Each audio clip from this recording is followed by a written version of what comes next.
Nurse बहू।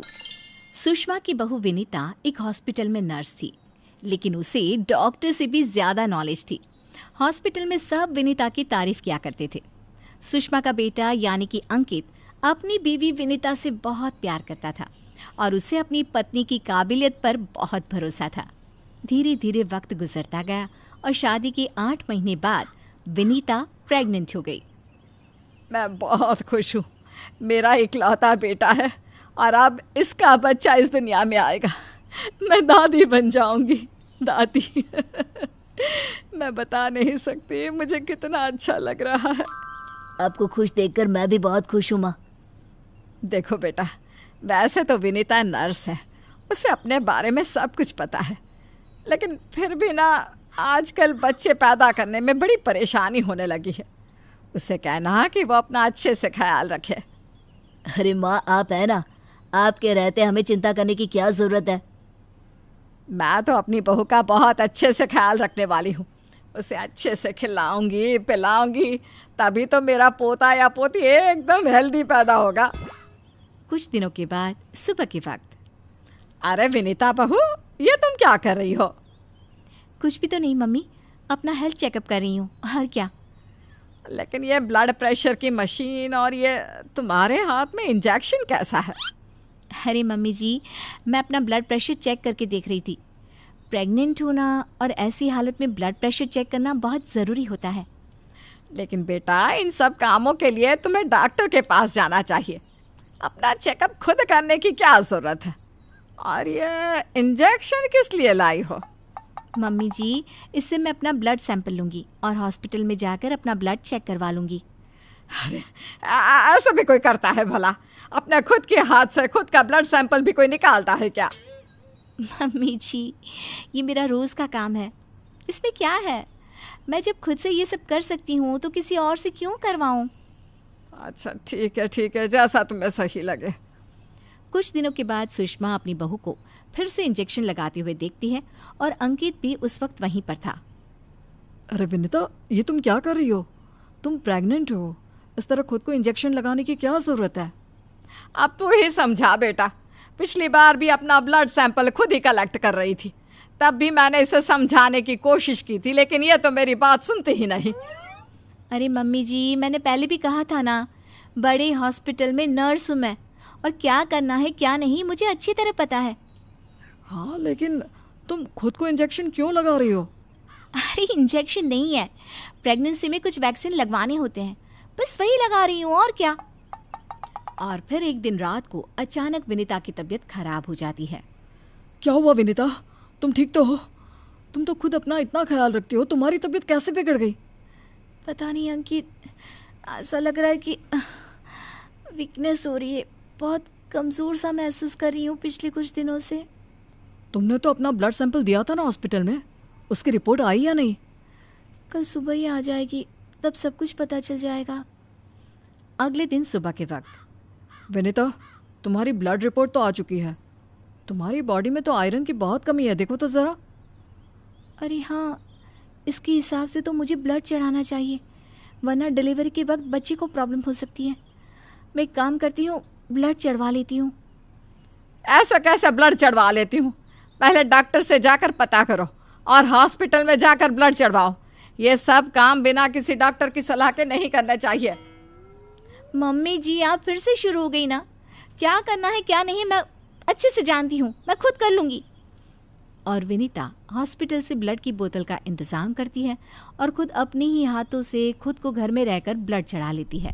अगले दिन। विनीता, अब तुम्हारी तबीयत कैसी है? देखो, मुझे पता था ब्लड चढ़ते ही मेरी सारी वीकनेस दूर हो जाएगी। मुझे बहुत अच्छा लग रहा है, एकदम ठीक हूँ मैं। कुछ दिनों के बाद विनीता की प्रेगनेंसी का 8वां महीना शुरू हो चुका था और एक दिन सुबह के वक्त विनीता अच्छे से तैयार होकर अपने कमरे से बाहर आती है।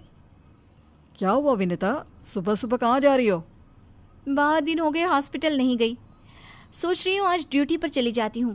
डॉक्टर का भी फ़ोन आया था अभी। लेकिन बेटा, अब तुम्हारा 8वां महीना चल रहा है, ऐसी हालत में तुम्हें घर में आराम करना चाहिए और डिलीवरी करवाने तो बिल्कुल भी नहीं जाना चाहिए। लेकिन क्यों मम्मी जी, डिलीवरी करवाने में क्या प्रॉब्लम है? ये तो मेरा जॉब है और हॉस्पिटल में दिन रात यही तो करवाती थी। आपने कहा कुछ दिन काम पर मत जाओ, इसलिए नहीं गई। हाँ मम्मी, वैसे विनीता ठीक ही तो कह रही है, उसका रोज़ का काम है ना ये। तुम आजकल के बच्चे ना कुछ नहीं समझते। अरे तुम्हें वैसा तो सब पता है, लेकिन शायद ये नहीं पता कि इस हालत में अगर तुम डिलीवरी करवाने आई औरतों को देखोगी तो तुम्हारी सेहत पर बुरा असर पड़ेगा। अरे मम्मी, ऐसा भी कुछ होता है क्या? मम्मी जी, किसी और की डिलीवरी करवाने से मेरे ऊपर कैसे फ़र्क पड़ सकता है? मैं कोई पहली बार थोड़ी ना ये सब करवाने जा रही हूँ। विनीता अपनी सास की एक नहीं सुनती और हॉस्पिटल चली जाती है। वहाँ से वापस आने के बाद, अरे मम्मी जी, आपको मेरी बहुत चिंता हो रही थी ना? ये देखिए, मैं बिल्कुल ठीक ठाक हूँ, अब आपको परेशान होने की ज़रूरत नहीं है। और जानती है, पूरी 5 डिलीवरी करवा कर आई हूँ, वो भी नॉर्मल वाली। देखा मम्मी, मैंने कहा था ना विनीता को नहीं होगा कुछ भी। वो बिल्कुल ठीक है। चलो अच्छा है बहू, मैं भी तो यही चाहती हूँ कि तू एकदम ठीक रहे। और आजकल जिसे देखो उसके ऑपरेशन से बच्चे होते हैं, ये देख देख करना बहुत डर लगता है। चिंता मत कीजिए मम्मी जी, मुझे कुछ नहीं होगा। मैं नर्स हूँ ना, रोज़ हॉस्पिटल में औरतों को सिखाती हूँ कि कैसे अपना ध्यान रखें ताकि नॉर्मल डिलीवरी हो। तभी अचानक हॉस्पिटल से डॉक्टर का कॉल आता है। कॉल पर बात करने के बाद, मम्मी जी, एक इमरजेंसी केस आ गया है, मुझे जाना होगा। अरे लेकिन अभी तो आई हो, कैसी डॉक्टर है तुम्हारी?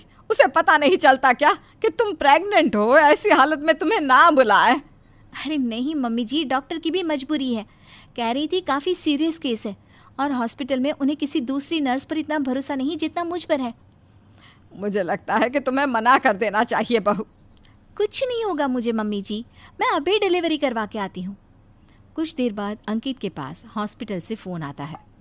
अरे मम्मी, जल्दी हॉस्पिटल चलिए, वहाँ विनीता की तबीयत खराब हो गई है। हे भगवान, सब ठीक करना, मुझे तो पहले ही डर लग रहा था। अंकित और सुषमा हॉस्पिटल पहुँचते हैं। क्या हुआ विनीता को? वो क्या है ना, विनीता एक नॉर्मल डिलीवरी करवा रही थी।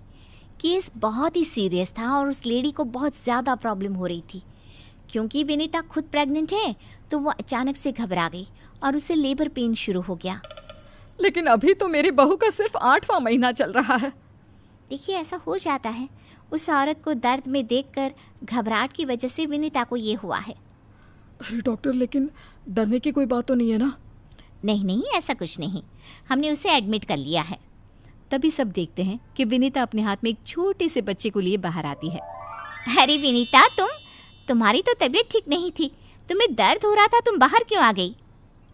अरे दर्द हो रहा था तो क्या हुआ, मैंने वो दवाई ले ली जिससे जल्दी आने वाले लेबर पेन रुक जाते हैं। और वैसे भी डॉक्टर, उस औरत को मेरी ज़रूरत थी, उसकी देखभाल के लिए मुझे ठीक होना ही था। ये देखिए, उसका बच्चा एकदम सही सलामत है। अरे वाह मेरी बहू, तूने तो अपने तबीयत की परवाह ना करके किसी और की जान बचाई। मुझे तुम पर गर्व है विनीता। ऐसे ही थोड़ी ना वो हॉस्पिटल की सबसे अच्छी नर्स बनी है। मैंने कहा था ना मम्मी जी, मैं नर्स हूँ, मुझे अपने से पहले दूसरों की तकलीफ़ दिखाई देती है और मैं पहले अपने मरीज़ों की जान बचाती हूँ, फिर खुद की।